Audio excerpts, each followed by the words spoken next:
Hey everyone, if you're anything like me, you're always looking for ways to get smarter, right? Faster, without having to wade through, endless articles and study. Right. Who has time for that? Yeah. So today we're zeroing in on something that honestly impacts how we feel every single day. You ready for this? I'm ready. Our sleep. And specifically, how those little things we do on our phones right before bed, Yeah. just scrolling mindlessly, might be messing with it. And not in a good way. Right. Not at all. But don't worry, we did the heavy lifting for you. Yeah, we dug deep into this brand new study that just came out yesterday. It's in the JAMA network. Uh-huh. Really interesting stuff. And we are going to break it down for you. No jargon, just the good stuff. So you can understand how those bedtime phone habits might be affecting your sleep and even your brain in the long run. All right, let's dive right in. I think this study is so important because it kind of highlights this trend that I think a lot of us are noticing, right? Like we all feel like we're getting less sleep these days, and the sleep we're getting isn't that great. Absolutely, and the numbers back that up.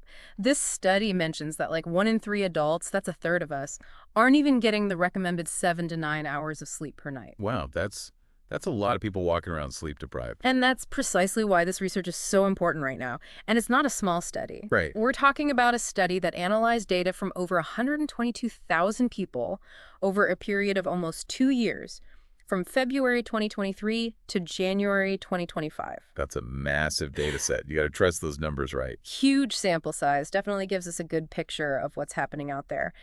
And one of the things that really jumps out, at least for me, is just how common using your phone right before bed has become. Like, it's almost the norm, isn't it? Oh, yeah. The study found that 41% of people, so a little over 4 out of 10 people, admit to using their phones every single night before they go to sleep. That's pretty significant, isn't it? Compared to only 17.4% who said they never use screens before bed. That's a big difference. I wonder, like, what are people even doing on their phones so late at night? I know, right? Social media, probably. But here's where things get really interesting, especially if you're one of those folks who loves that late night scroll. Okay, tell me more. So the study found a direct link, a correlation, between using your phone before bed every day and losing sleep. And we're not talking about a few minutes here and there. People who were on their phones before bed got, on average, about 50 minutes less sleep per week. Wait, so almost an hour of sleep lost every week, just from using my phone at night. Right. It doesn't sound too bad for one night, but geez, a whole week. Right. Think about it. That's almost 3.5 hours less sleep every month. I don't know about you, but I could definitely use an extra 3.5 hours of sleep. Yeah, for sure. I feel like just thinking about it is making me more tired. Yeah. So it's not just the amount of sleep we're losing, is it? What about the quality of sleep? You're exactly right. That's another crucial finding. The study also looked at how restful that sleep actually was. And guess what? People who use their phones daily before bed reported poorer sleep quality way more often. Way more often. How much more often? Well, they had a 33% higher prevalence of poor sleep quality compared to those who avoided screens entirely. Wow. So even if they're lying in bed for the same amount of time, they're not actually getting that deep, restful sleep that our bodies and brains really need. Exactly. We're not recharging properly. So that begs the question, why is this happening?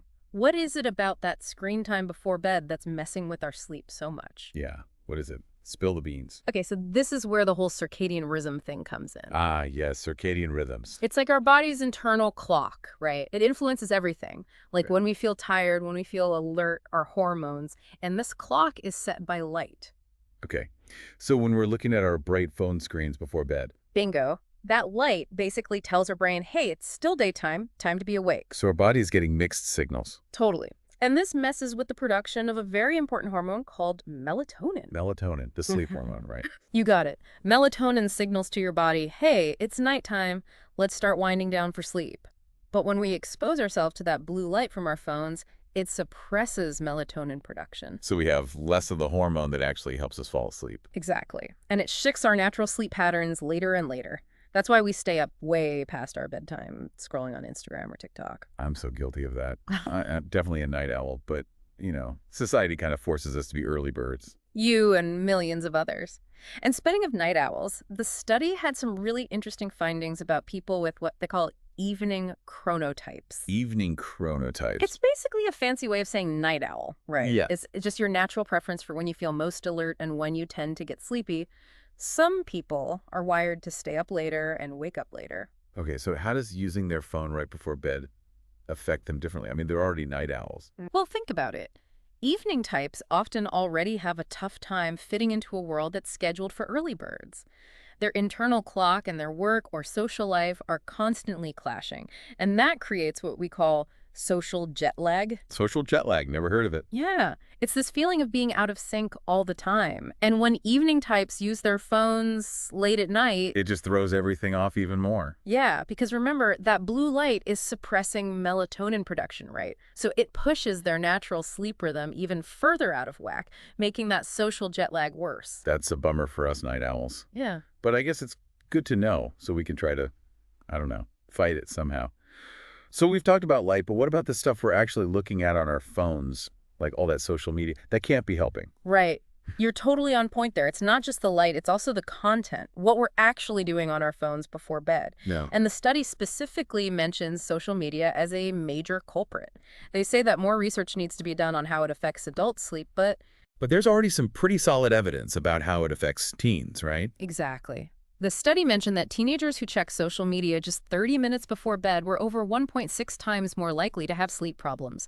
So it's safe to say that scrolling through Instagram and TikTok is probably not the best way to wind down before bed, no matter how old you are. Why is that? I mean, Huh. why is social media so bad for sleep? Well, first, social media is designed to be addictive, right? It keeps us engaged. All those notifications and updates, the constant scrolling, it keeps our brains in a state of high alert. And when we should be relaxing and, calming down before bed. Yeah. It's like my mind is racing a mile a minute when I'm trying to fall asleep. Exactly. No wonder we can't sleep. And all this is bad news, but how bad is it, really? Like, what are the long-term consequences of consistently not getting enough sleep? That's a crucial question, and the study has some strong words about this. It basically says that not getting enough sleep is seriously bad for your health, and that it affects those parts of the brain that control things like planning, focus, decision-making, and controlling our impulses. So basically, if you're not sleeping enough, you might find it harder to concentrate at work, to think clearly, to make good decisions. And you might be more likely to, I don't know, snap at your coworker or eat an entire bag of chips. Exactly. Your self-control might take a hit. And it's not just our brains, right? Doesn't it affect our physical health too? You're right. It goes beyond just feeling a bit foggy or groggy. Long term, not getting enough sleep can increase your risk for some really serious conditions like obesity, type 2 diabetes, high blood pressure, anxiety, depression, even a weaker immune system, making you more susceptible to getting sick. Whoa, hold on. You're saying lack of sleep can actually make me gain weight, get sick more often, and be more anxious and depressed. Yeah, those are all real risks associated with chronic sleep deprivation. And it's not just me saying this. This is all backed up by the study's findings. I guess I never really realized how connected my sleep is to my overall health.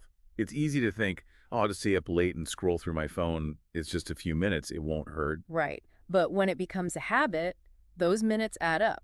And as we've seen, the impact on your sleep and your health can be pretty serious. And one of the things that the researchers really wanted to emphasize is that this isn't just a problem for kids and teenagers. We often hear about how too much screen time is bad for kids, but this study shows that adults are just as vulnerable to these negative effects. Yeah, no one's immune to this. So as we wrap things up here, what are the key takeaways for our listeners? Okay, the big takeaway is that if you're using your phone every night before bed, you're likely getting less sleep, and the sleep you are getting isn't that great. It's as simple as that. It can add up to almost a full hour of lost sleep per week. And the quality, forget about it, it takes a hit too. Right, and we know now that this happens because of the blue light emitted from our screens, which messes with our melatonin production, as well as the stimulating nature of the content we're consuming.